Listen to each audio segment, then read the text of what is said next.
It's our last episode of the semester. It's a big one, and it starts right now.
I'm your host, Kate Woynerowski, and we've got a big episode tonight.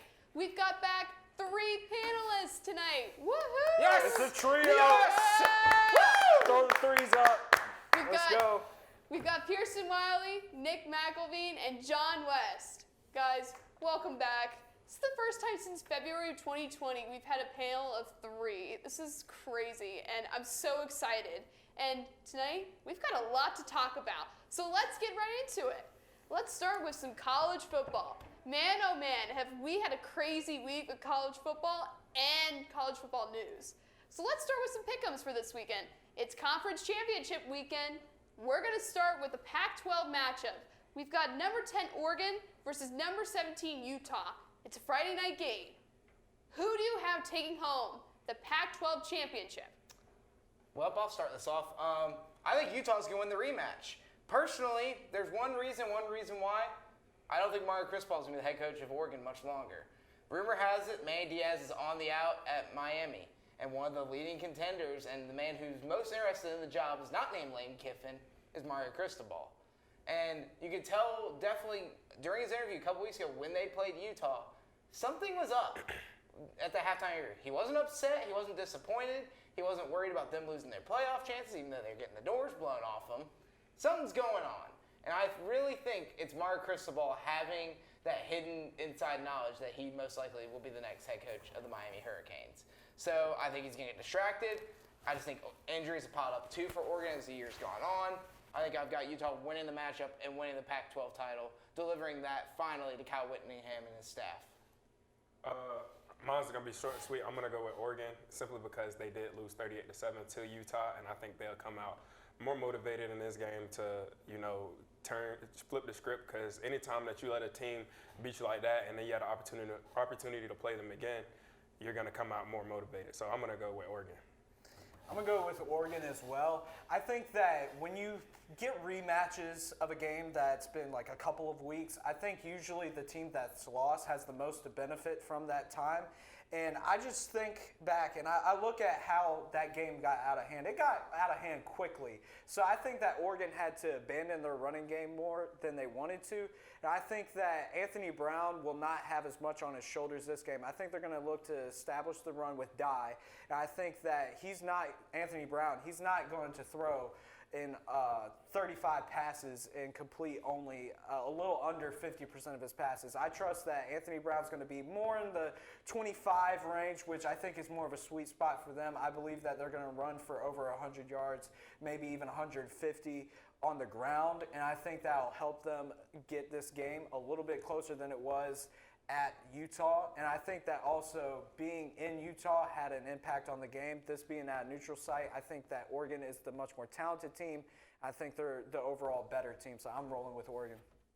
Ooh, this is an interesting one. I think I'm going to have to go with Utah here, but I think it's going to be a close game. I do think that blowout in Utah was definitely something to see. It was in Utah, so I think this game will be much closer because it's in a neutral site. However, I think Utah's got what it takes to beat Oregon again. Again, you've got the Mario Cristobal rumors going around right now, and I think that could hurt Oregon. So I'm going to go with Utah. What the heck? All right, let's move on now to the ACC championship game. This is an interesting one. We've got number 15 Pittsburgh versus number 16 Wake Forest. Not the usual teams we'd see in the ACC championship game, with the exception maybe Pittsburgh, but the Wake Forest one's definitely a surprise. Who do you have for this one? I guess I'll go ahead. I think that Pitt is going to win this game. I think it's just too much Kenny Pickett in that offense. Kenny Pickett really has been impressive this year. When he first came to Pitt, you look at him in 2017 when they faced Miami, he wasn't much of a good throwing quarterback. He was kind of a guy who's just going to scramble around, make some plays, and not lose you the game, but he definitely was not going to win you the game. And you look at him this year, he has been sensational. He's played his way into maybe being a first-round pick, but definitely a second or a third. And I think that with Jordan Addison and those group of wide receivers, they just have a great chemistry with Pickett. I think that Wake's defense also is not very good. We've seen it against Clemson. We saw it against NC State, even though they won that game. I think that they did a great job to bounce back from that Clemson game, but I don't think it'll be enough to beat Pitt. So give me Pitt in a shootout. I'm going to go with Pittsburgh as well. Really, I did not know who I was going to go with at first, but I'm going to go with Pitt because I really haven't got to watch Kenny Pickett as much as I like, but I did get to watch him in the Clemson game, and he was very impressive. And I think right there kind of solidified him into at least a mid-round to late-round first-round pick, or mid-pick. So I'm going to go with Pitt, and Wake Forest defense has not been impressive at all. Their offense has been impressive, but they've been giving up a lot of points. You look at the you look at the North Carolina game, you look at the Clemson game, they've given up 55, 48 points, like that's just not going to cut it. So I'm going to go with Pitt and Kenny Pickett in that offense. I'm in agreement as well. I think it's going to be a total shootout. I think it's going to be fun to watch. Tickets for this game are only $30. I was tempted to make the drive to Charlotte, but for exams next week, yeah, it ain't going to happen. But I think it's going to be a fun game to watch. It's going to be a shootout. Pitt's defense is just a little bit better than Wake Forest, so they'll get the stops late in that game. And I think Pitt will take care of business, and they will win their first ACC championship. I think the first move for Clemson is to overrule, and the cowards need to put us in. Wake doesn't deserve to be in this game. We beat them by a lot. I think we're the second best team in the ACC now, but hey, that's just me. Sadly, conference standings. Yeah, I know. Sadly, that North Carolina game was not a conference game. Exactly. I think that's still ridiculous. Blame North Carolina. I mean, I get it. Exactly. It was not Blame supposed to be one, but it just happened to cost us. But I agree. I think Pittsburgh is the best team in the ACC, and they're going to go prove it Saturday night when they beat Wake Forest. I think Wake Forest's defense is not great. I mean, they did prove themselves, I guess, in the Boston College game, but you have to remember that Boston College had 20 members of their team out with the flu. So I don't think that's not really going to help them for Saturday night. So I'm going to go with Pittsburgh. And let's move on now to games that actually matter to the college football playoff. So Savage. Burial just occurred. We're going to start with the American Athletic Conference Championship. We've got number 4 Cincinnati, who now is in playoff contention, going against number 21 Houston. Guys, does Houston spoil Cincinnati's bid? No, they're not going to split. Cincinnati will, stay in. But Cincinnati, this is the tricky thing with this game. Cincinnati needs to win, and they need to, have a for sure win. They need to blow out Houston. They need to, because Power 5 doesn't get as much respect as they deserve, of course, as y'all can see. Any reason to knock them out, they will do it. The committee will do it. Y'all have seen them do it before. So they need to have a a good, maybe not a blowout, but they need to have a good win, not a close game. They maybe need to win this one by 2 touchdowns. So give me Cincy. So this game was actually the toughest game out of all that we had this week. This is the toughest one. I flipped on this a little bit. But recent news in the last 30 minutes, Notre Dame naming a head coach, namely, gave me the final courage that I needed to go with Cincinnati. The pressure's on them. They're trying to be the first Group of 5 team to ever make the playoff. The pressure's on them to get respect for Group of 5 teams in the future, even though they're not going to be a Group of 5 team much longer as they're going to the Big 12 here in a couple of years. And so, but I'm going with Cincinnati. I trust Luke Fickell. I trust this team. And I think it's going to be a win that defines their program going into the Big 12. Eventually leads them to be a power of that conference once they join. And I think assures that Fickell will stay at Cincinnati for years to come. Yeah, I'm going to go with Cincinnati as well, but it's going to be a really close game. I think that Houston is a very good team. They do a great job of being balanced on offense, and they're particularly good at stopping the run, which is a big weapon of Cincinnati's. I also think that there's a bit of a look-ahead effect going on. I think that they're going to be looking ahead like they were talking about to the playoffs. I mean, there's a big opportunity for the group of five to make a statement. But I just think that Cincinnati, I gave a lot of reasons that Houston's going to keep it close, but I think that overall talent, Cincinnati's just a better football team. I think that Desmond Ridder, he's a good enough quarterback to make a difference in this game. I think that Jerome Ford being back at running back is huge, and I think that they're going to find a way to win this game in a close one, but I got Cincinnati. Also, I want to clarify, I meant group of five. I think I said Power 5, though, actually. You're good. Yeah. We got you. We got you, Nick. We're going to let it slide. I think I said Power 5, but go ahead. I'm sorry. I mean, to be fair, Cincinnati will be in the group of five eventually when they move into the Big 12, so I get it. I'm going to also go with the Cincinnati Bearcats as well on this one. I don't know. I feel like this will be a close one as well. However, it will be interesting to see if they could come out on top, especially now that they've got a chance to be in the playoff. But let's move on now. We've got number 2 Michigan versus number 13 Iowa in the Big Ten championship game. After Michigan beat Ohio State last week, do they come out on top against Iowa? Now, to be fair, noted, last time Michigan was ranked number 2, 2016. Next game they played Iowa and lost. Guys, does this happen again? No, not even a chance. This is a whole different story. This Michigan team, it's different than past years. They know how to win games now. They got that big camel off their back of finally taking care of Ohio State. And this Iowa team doesn't have an offense. So as long as Michigan can just slightly produce offensively, they don't even have to have a terrific offensive game to, I think, win this game comfortably. So as long as their run game shows up, I think this game could be over by halftime, to be brutally honest. Iowa's just lucky to be there. They're lucky that Wisconsin blew their game against Minnesota at the end of the year. That's the only reason why they're there. So give me Michigan and a steamroll of Iowa. I got Michigan as well. I think that, honestly, Wisconsin would have been the better matchup for Michigan. I think that their ability to play with a little bit more speed and just their overall defensive prowess would be able to hold up against Michigan, particularly against their running game.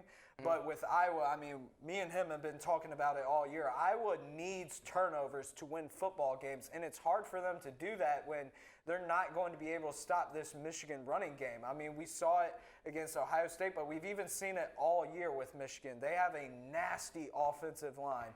And with Iowa, they are particularly better in the secondary.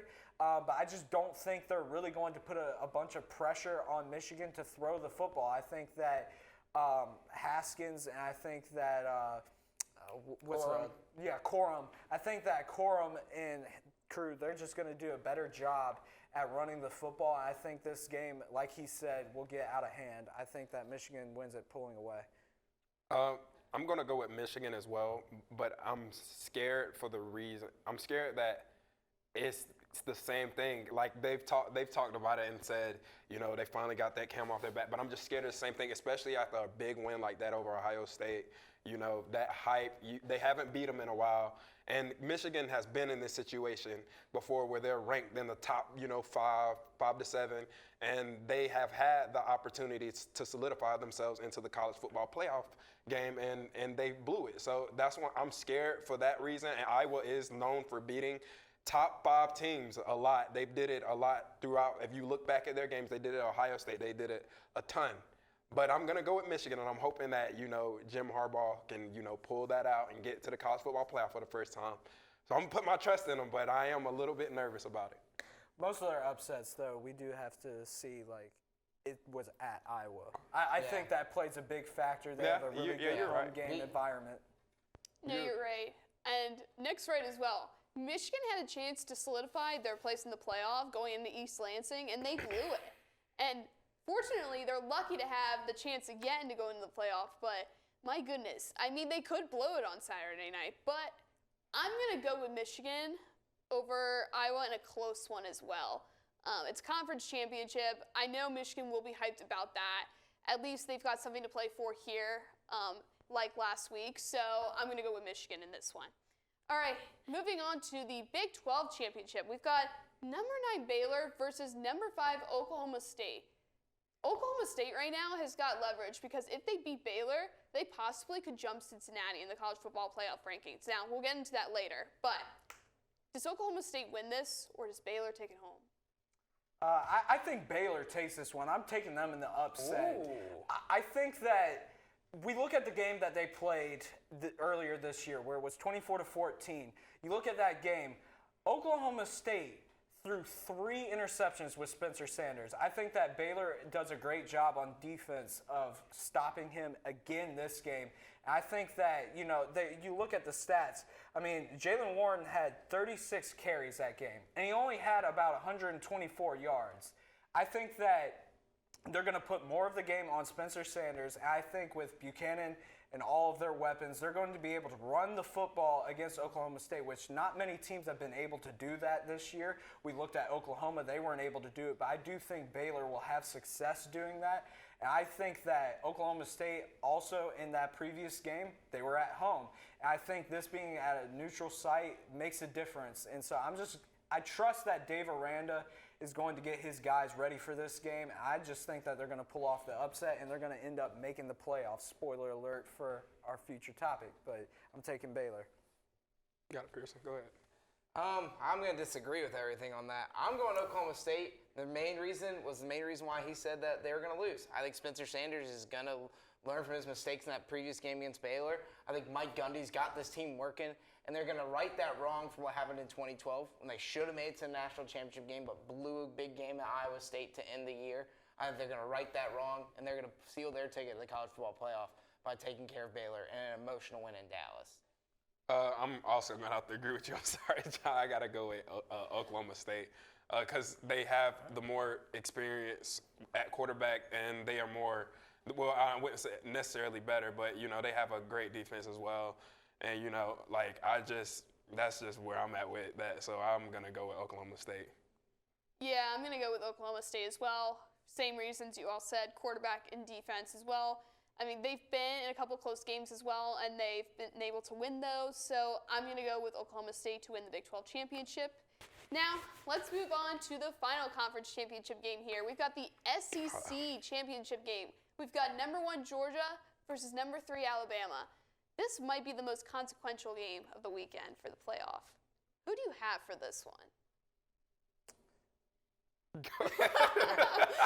All right, I'll go. I just want to wait. I've got a long rant incoming, so that's why I was wanting Okay, that's why I was all wanting to right. end it. So I'm going to go with Georgia, but I think it's going to be closer than a lot of people think. I think that Georgia, they do a great job up front, which is going to be a main reason that they win the game. But I just think that Bama is a very unique team to Georgia. I think that they are very similar in defensive style, so they both know the rules. I mean, Kirby Smart was an assistant under Nick Saban for a very long time. They run the same cover 7 defense that they learned from each other.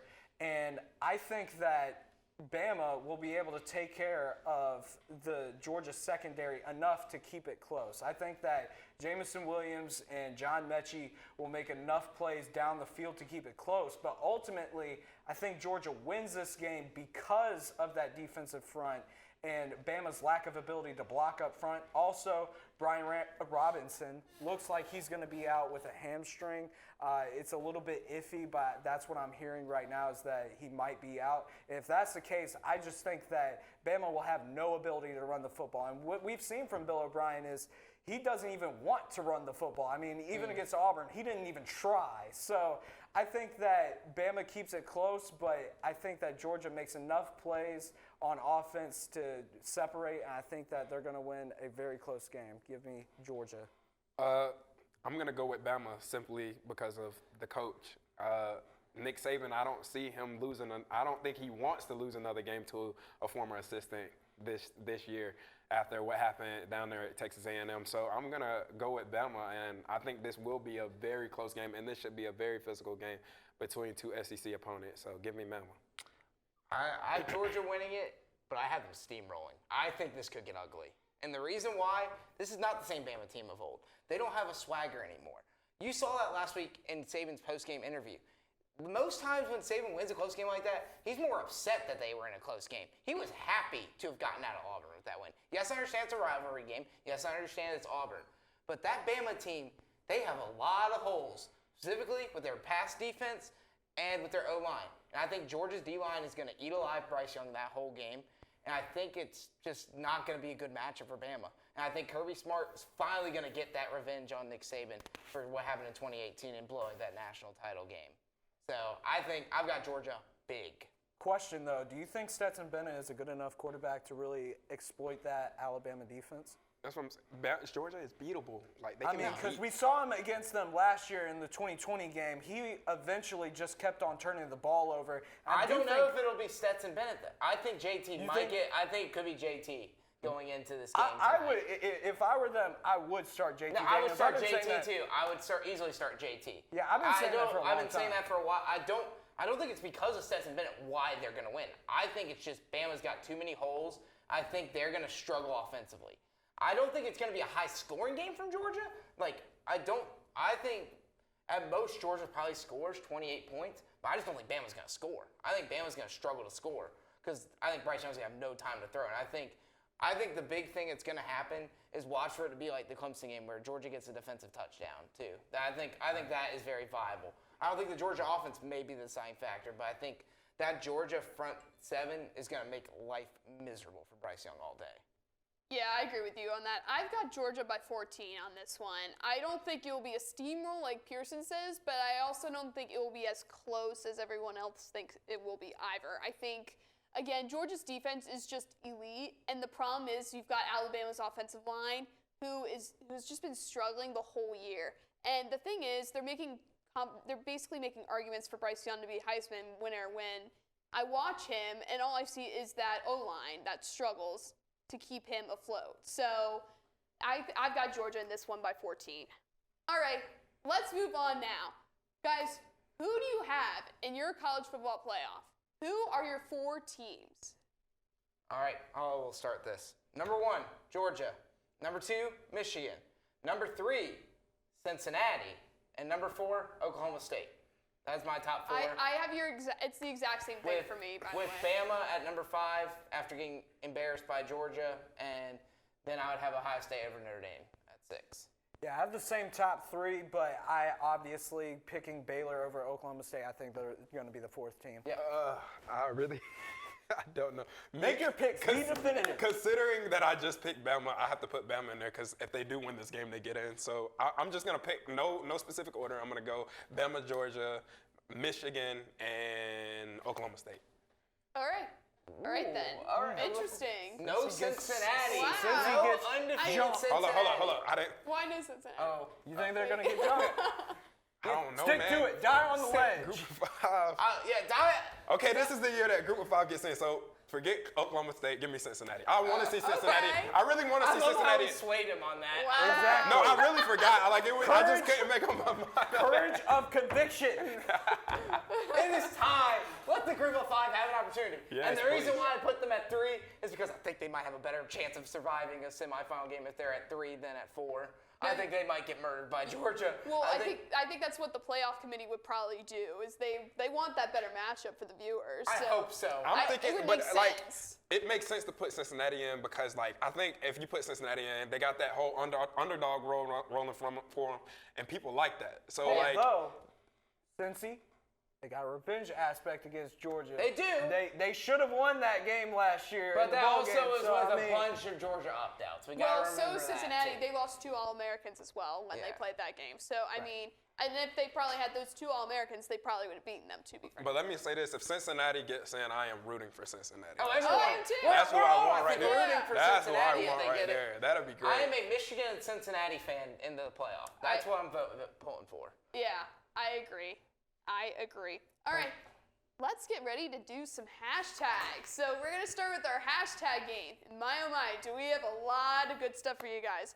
We're going to start with some head coaching carousel. We've got Lincoln Riley leaving Oklahoma for the USC job. What is your hashtag for this, guys? All right, my hashtag. We're going to make a little Hollywood with this. Benedict Arnold Cumberbatch is the name. because you have the classic traitor in Benedict Arnold and to make it Hollywood, Benedict Cumberbatch. But to be honest, I don't blame Lincoln Riley when I saw the contract details. Yes, he can be labeled a traitor, but I think economically it was the right move. You're getting paid $100 million. You're getting to fly a private jet wherever. They're paying for you to live in LA in a $6 million mansion. You get all the recruiting tools. I don't blame him. I don't blame him for leaving. I'm going to say #Cream. Cash rules everything around me. Like that, $110 million. And he mentioned the private jet, but people also need to realize this man is getting his house paid off in Oklahoma, and he's getting a mansion in LA. So, I don't know. Y'all want to call him Benedict Arnold, but hey, $110 million says something different. If you want to call me Benedict Arnold with $110 million, I'll be fine. Like, mine is simple. #money. And for all the reasons that these guys just said, you know, how can you turn that down? And the chance to go to a prestigious university like University of Southern California, you can't turn it down. So, I mean, he really had no choice in this. He had to say yes because it just made too much sense. Yeah, Lincoln Riley on the sideline needs to start pulling out the money manziel. Just start doing this. Yeah. Oklahoma, you see me? yeah, exactly. Hey, must be the money. They've got to get that that interception chain, that Miami chain. With, Oh, yeah. with the dazzle. They need to get like the Snoop Dogg brass knucks. That's what they need to do. They need to do turnover Oh, yeah. knuckles. I would like that. Do turnover knuckles. That's my first idea for Lincoln Riley. Yeah, exactly. No, I'm going to go #$6 million home in LA. I mean, that doesn't sound too bad to me. I mean, that's what I would go there, no offense. But now we're going to move on to another coaching shock. We've got Brian Kelly leaving Notre Dame for LSU. What is your hashtag on this? #shocked. I'm shocked this actually I'm just shocked. I'm sorry, man. Like, you're right there at what? They're ranked like 6. They still had somewhat of a chance to get into the They had CFP. an outside chance. Yeah, you know, they had a It's chance. chaos in And Sears, he they just, had a you know, chance. out of nowhere, and it's just like Brian Kelly to LSU. And I'm just like, dang, like, it's not like you were completely out of it. So I'm just kind of shocked. And I'm not exactly sure how this match between Brian Kelly and LSU is going to work out yet. I really have to see it to really believe that it's going to work. I think Ed Orgeron and Brian Kelly are two completely different coaches. And I know they just got rid of Ed, but I don't know. So I'm just shocked at the situation. I wasn't going to use that, but I'm going to say #finally. I think that Brian Kelly is an underrated football coach. I think a lot of people blamed him for a lot of the Notre Dame blowouts against, you know, Alabama and Clemson. I just think that's a very unfair statement. I think he's a great football coach. I just think that he was held back by the standards of the school and the area. I think that he didn't get to recruit the guys he really wanted to and knew he could get. I think that this being an opportunity for him to go coach at an elite level, he's going to have all the recruits he wants to at LSU. Hey, they don't have any academic standards there. If you can play football, you can play for me It's when the you're at LSU. SEC. Exactly. It's someone once said We're you giving can out spell it Lambos SEC. here, so I'm just saying, like, he's got all these resources. I just think that he's going to turn LSU into a perennial SEC contender. I think that there's, you know, people are going to question the fit because he's a northern guy in a southern state. I think that's, you know, being brash. I think that he's going to be just fine. He's going to learn the area. He's going to learn the culture, and he's going to learn how to work this. I think that this is a great move. #it just means more. Here's the thing. Notre Dame, the reason why you're not going to be able to keep coaches like Brian Kelly long enough, you're not in a conference. You need to join a conference. And yes, I know you're getting paid by NBC $20 million a year to be on national television week by week, but it's going to hurt you. Less recruits are going to want to go there. You're not consistently going to be a playoff team because you're not in a conference. And you're going to lose people like Brian Kelly every now and again, who's a really good coach. And I think you're going to be, even though I think Marcus Freeman is going to be a very good head coach, he knows how to recruit that area really well. But until y'all join a conference, y'all are always going to struggle, I think, to win the big games and have consistency into making the college football playoff. So that's why joining the SEC, it just meant more for Brian Kelly. To your point, I do think that's why they're going to get passed up. I think that Notre Dame probably, if they were in a conference, would make the playoffs this year. Yeah. But because they're not in it in Oklahoma State or Baylor, is in a conference, they're going to get passed up. And I think that they really should just consider moving to the SEC or the ACC. Well, I mean, it worked out so well last year. yeah, the whole thing is they don't want to because they're getting paid by NBC. That's the whole reason why. Until that Also, it's tradition. NBC deal expires, they're gonna stay an independent. When you're getting paid $20 million a year by a national broadcaster to broadcast your games, you're like, oh, we don't need to join a conference. It's not gonna affect us. We're making a crap ton of money every year. Instead, it's gonna affect your ability to compete on a national level. You're just gonna be made fun of because, like, oh, there's a school for money. They don't care about winning anything. I think they're also a little bit uppity. They're like, it's tradition. We don't want to join a conference. Like, they got mad when they put the ACC logo That's what I was on about the to say. jerseys last year. It's Yeah. like, get off your high horse, okay? Y'all haven't been relevant in the college football playoff picture or, like, national championship picture in years. I don't care if you made it. Everybody knew you were going to lose. Lose, yeah. That's what I wanted to get Every to. time. Every time you made it to the playoff or made it to a national championship game in the last 20 years, Whack. they knew you were going to get Whack. waxed. Whether it was Charlie Weiss, whether it was Brian Kelly, they knew you were going to get whacked every time. That's what I wanted to say. I think Brian Kelly is an awesome coach, but some of those teams he took to the college football playoff Had no business being being in there that's at so all. true. Like I you look can at see that, that I from look a at mile that away. 2012 national championship Oh team my specifically. goodness. Eddie Lacy. That got ran over by Alabama. Eddie They Lacy. had no business being there. Big hamburger ran them over. Eddie Lacy. I really would have rather have seen hamburger. Georgia and Bama play again for the national title that He year. I hit agree. them with the power of Yeah, Burger I agree. Oh King. my goodness. Alabama played front hand, back hand Powered with them. by so- Burger King, Eddie Lacy. I remember those years. The good old Manti Te'o. Oh, God. The fake girlfriend. What was Hey, the quarterback's name? Everett Golson? Everett Golson, and he transferred. Oh yeah, afterwards. he's And he from South transferred to Carolina. FSU and was terrible there. Horrible. He went to school in South Carolina at Myrtle Beach. Yes, he was in Myrtle Beach. Yeah, I forgot about that actually.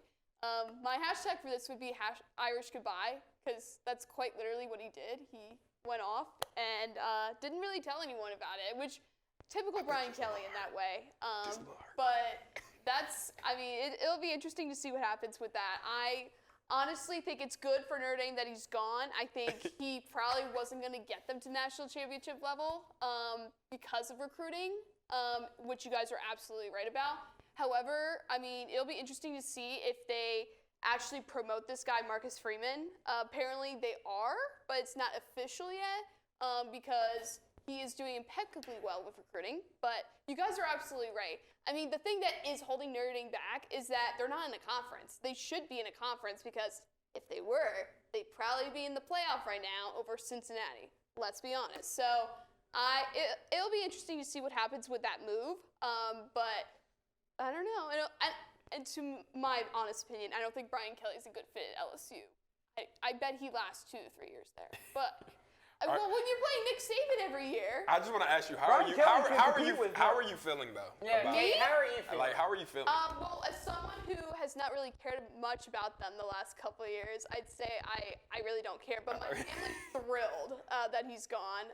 They really thought. They could be thrilled, but They if may not Brian be Kelly thrilled. couldn't do it, who will? Well, that's exactly it. They're worried about who they're going to get instead of him, right? So, Unless it's if Marcus Freeman's there, I think it's at least it's still going to be in a decent spot because Marcus Freeman knows how to recruit. That is Right. That's the big thing. If they don't keep Marcus Freeman as their next head coach, I think they're going to go back to the dark days of who was the guy before Charlie Weiss? Then failed Ty out. Willingham. Yep, it's going to be like that, and it's going to be the Charlie Weiss years. They'll be 10-2 or 9-3 at best, and at worst they may not make a bowl game. Listen, I don't even think Nick Saban could win at Notre Dame. It's just with those standards, you're not going to recruit high-level athletes that are going to be able to compete against the top-level talent like Georgia or Alabama or Clemson. It's just not going to work. You have to have the horses in the stable to compete. Now, it'll be interesting to see if that's actually the case or if that's just Brian Kelly also making excuses. And we'll really see if that transpires the next couple of years, right?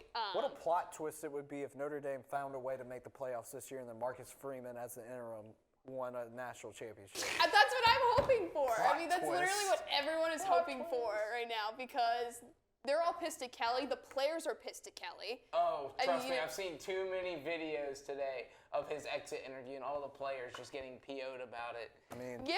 again, But at the same time, though, it's more of the point of Marcus Freeman. Marcus Freeman was the head recruiter, not Brian Kelly. Right. So that's the whole thing. I think a lot of these players honestly might be happy that Kelly's gone too. Well, every single one of the players and recruits all posted for Marcus Freeman to be the coach. Oh, So, yeah, then. and all the and there were actually 4 players who do a podcast every week, and they said that. They're on Colin Coward's network. Yep, I've heard about this. Yeah, so they all said the same thing, which was they didn't come to Notre Dame for Kelly.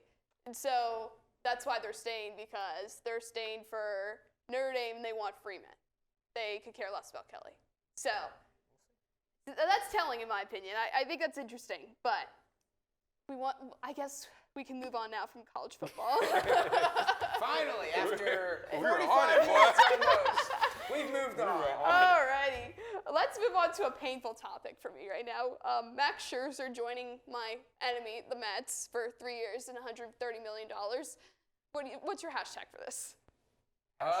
Well, my hashtag, the next Mets bust.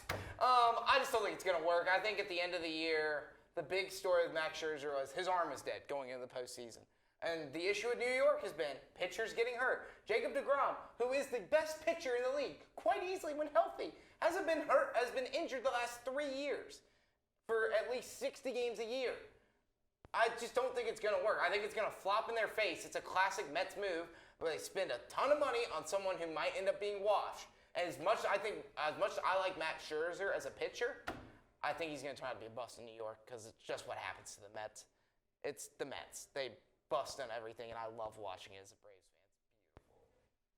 hashtag something about the Mets, man. Like, I don't know much about baseball, but I do know a lot of Mets fans, being that I lived in Syracuse for 2 years, and it's just been interesting to watch, all of them talk about how great it could be, but it probably won't end up being great, and they know it. So it's interesting to see. I think that the fact that he's getting 3 years, $130 million, though, we talk about these coaching contracts.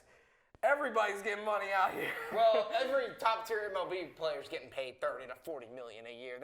They're loving life. If you're good at throwing a baseball, kids, and you can deal with being in the minor leagues for a long time, potentially, you can make some money in the MLB. No salary cap. It's a beautiful That's thing. right. Well, That's my hashtag right now. No salary cap.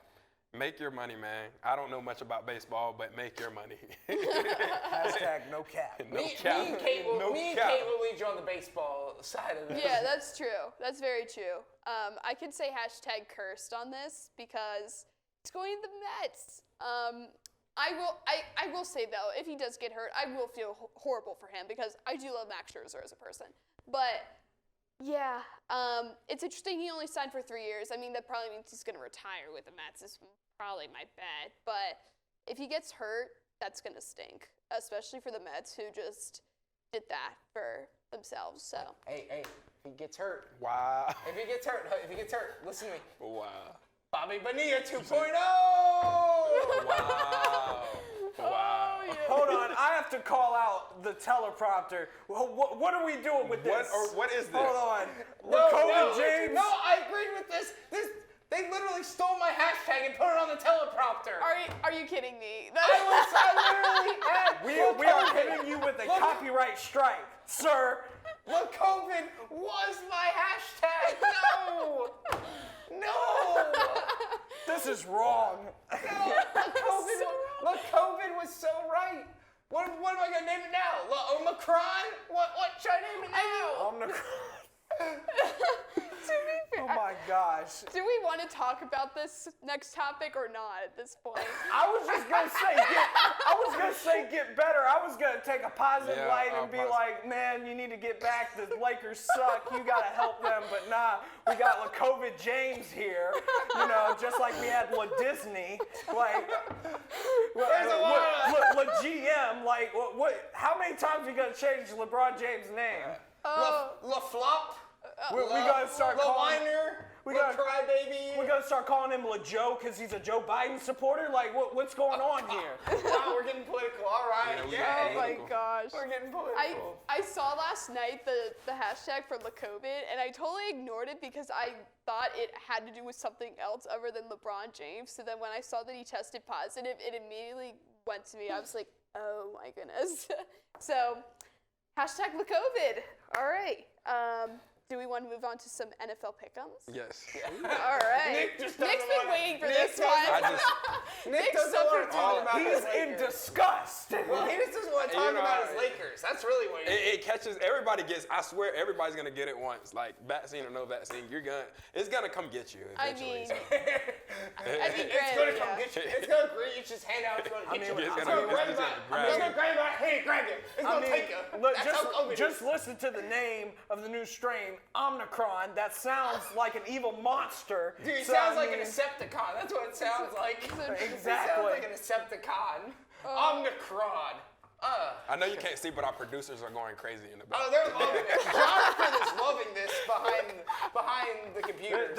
This was a sabotage of the show, sir.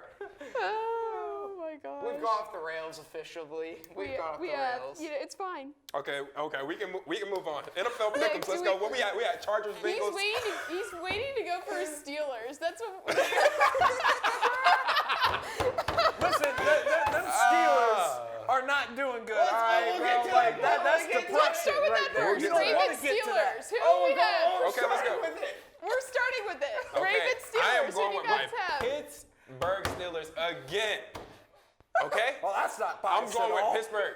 Okay, when me and Pierson were on here the first time, I think that was the first show or maybe first couple shows when we played the Bills, and he said, it's no way that Pittsburgh beats Buffalo. And what we do, we go and beat Buffalo in Buffalo. Dude, so and he's I been just holding want this receipt for and so I just long. no, and I Wait, just want to he also used I want to remind y'all of the fact that every time we have had Pittsburgh on the script, and I have been on the show and I picked Pittsburgh, we have gone undefeated. So I'm not going to stop now. And we're at home. Mike Tomlin has those boys so motivated right now. I guarantee you. This coach has those. Really? Hey, I'm not. We're on a new week now. I'm not talking about last week. I guarantee you, you will see a different Pittsburgh Steelers team come out there this week. Watch. This is a rivalry game. This is like the best rivalry you can absolutely watch in the National Football League. Like this is not a blowout. It's gonna be a close game. It's gonna be physical. We got, it's gonna be a lot of former Steelers players bashing the team. Like, keep this in mind. He's talking about, he's got them motivated. We got Chase Claypool out here saying we need to play music, and that's going to make the difference. You're completely right. You're Exactly. completely right. But And at guess the end what? of the day, it's some crazy stuff that happened in Pittsburgh, man. Like, it's way more crazy stuff that Mike Tomlin has dealt with than a player saying, oh, let's play some music to raise the mood. He's dealt with, that's why he is known as the ultimate players coach, because he knows how to handle his players. He knows what's best for him. And I guarantee you, we will come out here ready. All right? Okay, I'll text in the group me when we win this game, and I'm gonna just leave a bunch of question marks. I just want to know y'all thoughts, okay? Two letters of somebody he can't handle, though. LJ. Let's get the pick out here. I got the Ravens in a blowout, all right? I think that the Ravens are a very good football team. I think that they faced the Browns last week, and they didn't have their A game, and yet they still found a way to win the game. And that is a true tell sign of a good football team. The Steelers are inept on offense. We've talked about this all year. Big Ben needs to retire. He's not a good football player right now. All right? So don't come at me saying all this, oh, he's a good player, coach. That's going to be the difference. Nah. I didn't say that was going to be the difference. I did not say. And also, I do want to go back to one thing. His first line was, you know who Mike Tomlin can't contain? LJ. I want you to go back and look at Lamar Jackson's stats against the Steelers in his past What's the whatever record, games though? it is. What's the record, though? I can't tell you Win-loss. I can't tell you the exact record, but Never lost. that is Undefeated. we just beat them No, last I year. was just kidding. No, that was a joke. We That just was beat a them. joke. I knew they beat them. We beat them last year. Well, okay. All right. I'm gonna beat them this year, wrap though? this up in Yes, a we little will. bow. We are gonna I'm gonna beat wrap this up in a little bow. For the Steelers, it wasn't on to Cincinnati. It was on from Cincinnati. They got murdered. Big Ben is washed. I think it'll still be close because that Steelers defense is still good enough. But Big Ben's washed. They have no offensive integrity. I just want to point out that every team you can go back, every team in the AFC North has got their butts handed to them at least once this season. You can go back to the Browns. They lost to the Patriots, 45%. Have you getting your butts handed to you multiple times though? What other games have we had that we've gotten blown out like that? Think about it. You can look it up if you want to. Look it up where we tied with the Lions. Okay. That is the bottom of the barrel right there. I mean, Listen, Detroit, that's a pro yeah, football that's pretty team. bad. Any given Sunday, anything can happen. Like Cleveland on it. Cleveland. Jared Goff wasn't in the game when we played him. No, he wasn't. No, Jared Goff was hurt. He played. No. Yes, he did. No, he didn't. Do y'all want to look it up? Yes. He got hurt, I believe. Yeah, he's got you. But while he's looking it up, I got a few words for you. 1, 2, 3, Cancun. It's in the middle of the season. They're done. We'll see. It's okay though.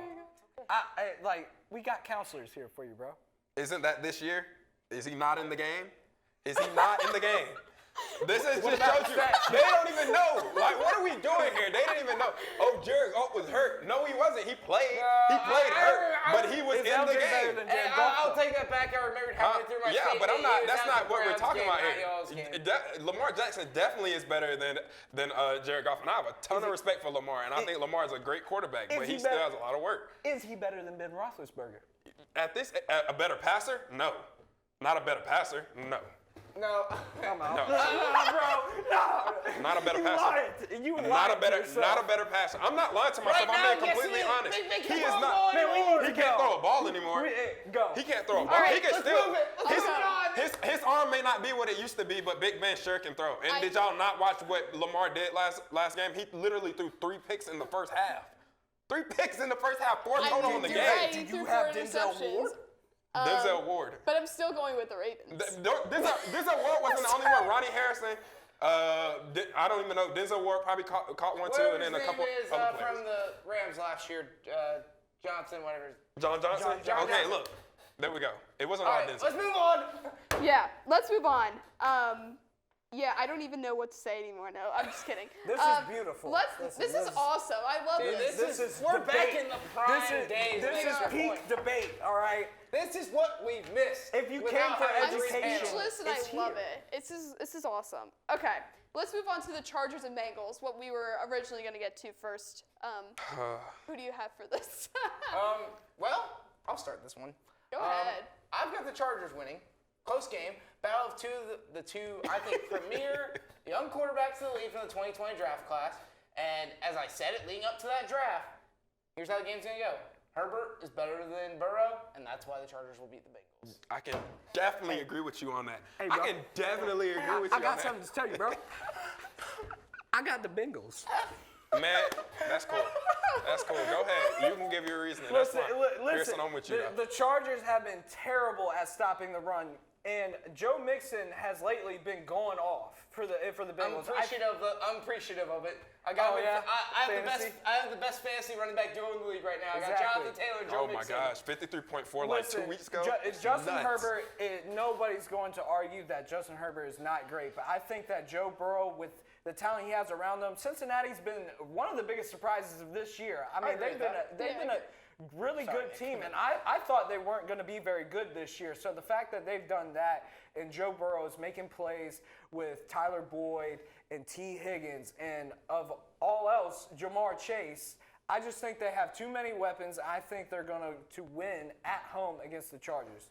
Yeah, go ahead. Sorry.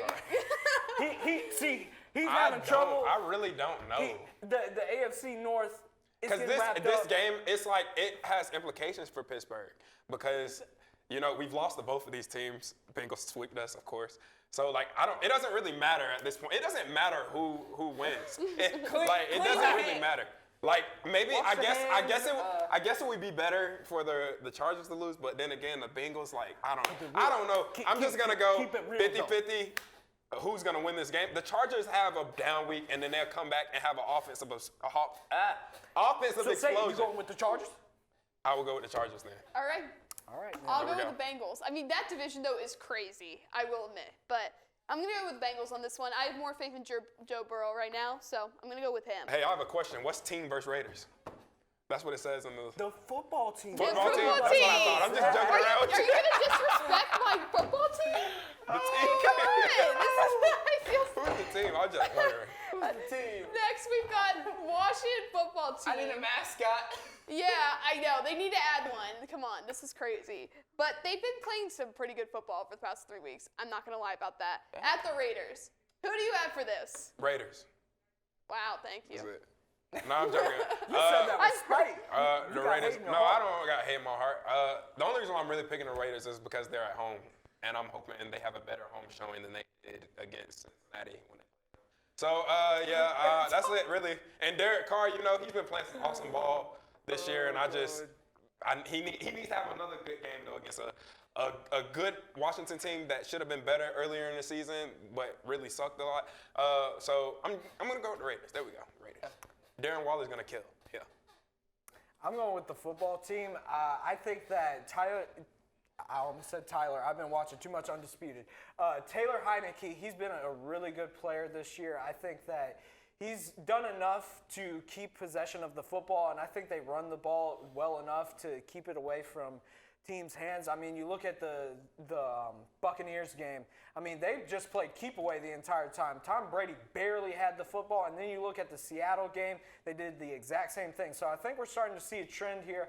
I think they keep it away from the Raiders specifically because the Raiders don't have a great defense, and also the Washington football team, even without Chase Young, they're able to dictate things at the line of scrimmage, especially against a very weak Las Vegas offensive line. Sorry, I forgot they wanted to move that team. It's still Oakland. It's Oakland in everyone's heart. It should never have left. We've Exactly. all done this at one point, haven't we? I mean, at this I point? can literally put my money on it that a commentator every week that is calling this game is going to call them Oakland at least And they're going once. to call the football team The Redskins, exactly. It happened a couple weeks ago, and someone had to correct them on it. It was pretty hilarious. That's funny. But to be honest, happened last I've had a better transition calling Washington football team the Washington football team than the Oakland or Las Vegas Raiders calling them Las Vegas. Like, I'll catch myself. All right. I'm going with the Raiders.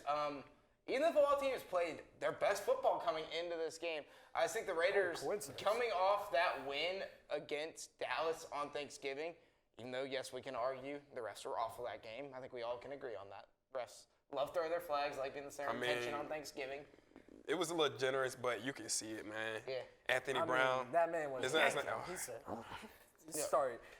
But continuing on, though, I think the Raiders, it's shocking how good they've been despite all the crap they've gone through this year. I think their interim coach needs to be named their head coach going in the future because keeping that team together and seeing everything that's happened and keeping them in a playoff hunt deserves the recognition it deserves. I think the sooner they take the interim tag off him, I think maybe the better that team feels because they're like, oh, we're playing all of it for this one guy right now.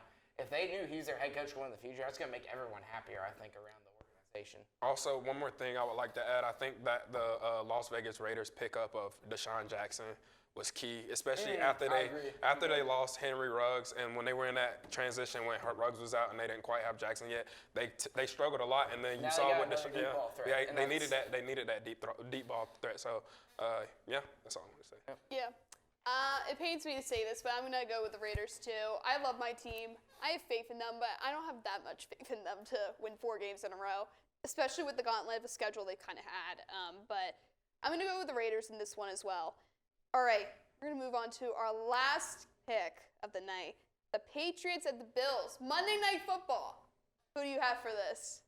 Man, I was hoping to talk about the other pick that we talked about doing. What, the 49ers and Seahawks? Just so I can rant on Blitz Boy for a little bit longer. You can if you want. Hey, Go Blitz ahead. Boy caught a pick, okay? He caught a pick in that Monday night game. Hey, but Blitz Boy has been playing better than Papa Russ. I mean, they say Rick Russ cooked that man. That finger is still bothering him. I know it is. No, that finger can't be right. There's something wrong. It's not. But it also is second half of the season, which is the part of the season where Russ forgets how to play football, too. Is it the finger or does he want out? Because I'm looking at both. I'm looking at the way I he's think it's reading both. defenses, and it's just not lining up to what he's shown in his past. All I know is he could come to Pittsburgh next year. Man, Man, that But you got Ben That could have Roethlisberger. lined. That could Better have. than Lamar Jackson. What you I talking didn't about? say. Okay, I want to go back to this. We're getting so off topic, but I did not say. By the way, I did not say that. I agree with you. I think Ben needs to get his fat self and sit down somewhere because trust me, I love Ben, and Ben has done a ton for Pittsburgh's organization. But some of these reads and some of these throws he's making, I'm just like, oh my gosh, like I wouldn't even do that. And I never played pro football or quarterback in my.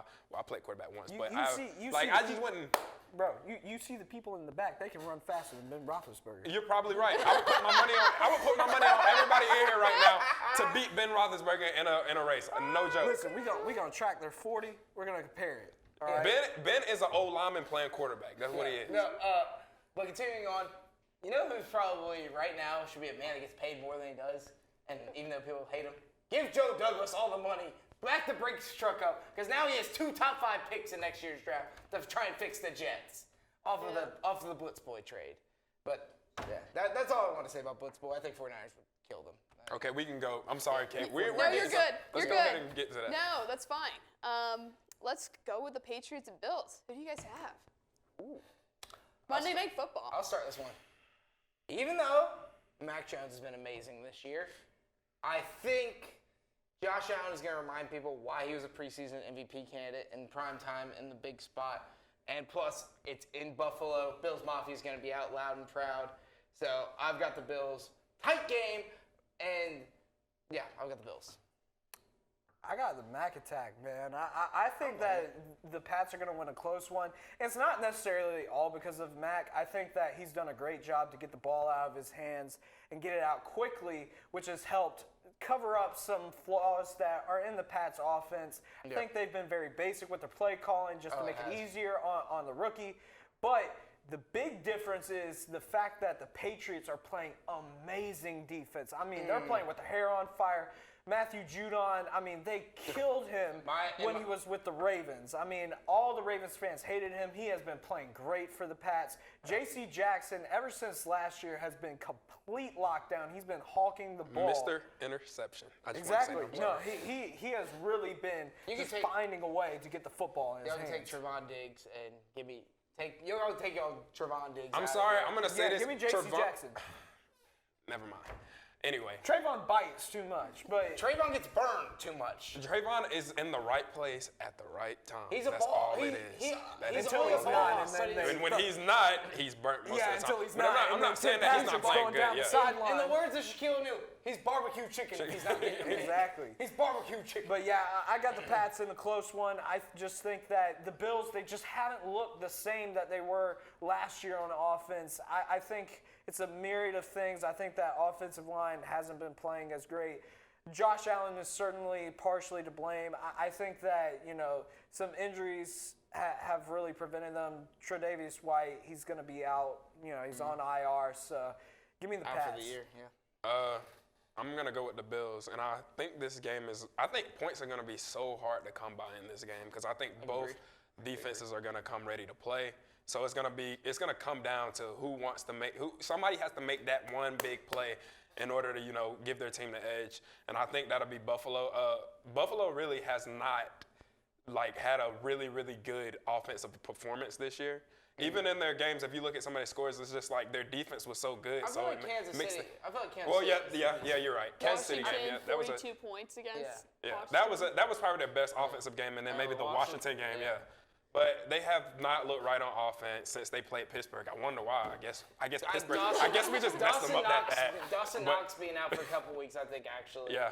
Kind of hurt them. He's starting to play better football, and then he gets hurt. But if the Bills could get this offense right, then this is a very, very dangerous team because their defense does not like to give up points at all. So let me get the Bills. I don't think this is going to be a game where they're going to get it all right on offense, but I think they'll do enough. Yeah, I've got the Bills at home. I think this will be a close game. I think, again, this will come down to who has the better offense, and I've got the Bills at this one at home. So, all right. That's our last show of the semester. Hold on. What? I can already see it. Lamar Jackson running for another touchdown. Oh, man. That man got a Heisman and he got MVP. Man, I don't have my keys. I put them in. I was going to, show my logo. But it's whatever. Have a good Christmas break, people. Yes. All right. Thank you so Lamar much. Happy Jackson's holidays. gonna be Merry giving you Christmas. plenty of Ho, gifts. ho, ho. Woo!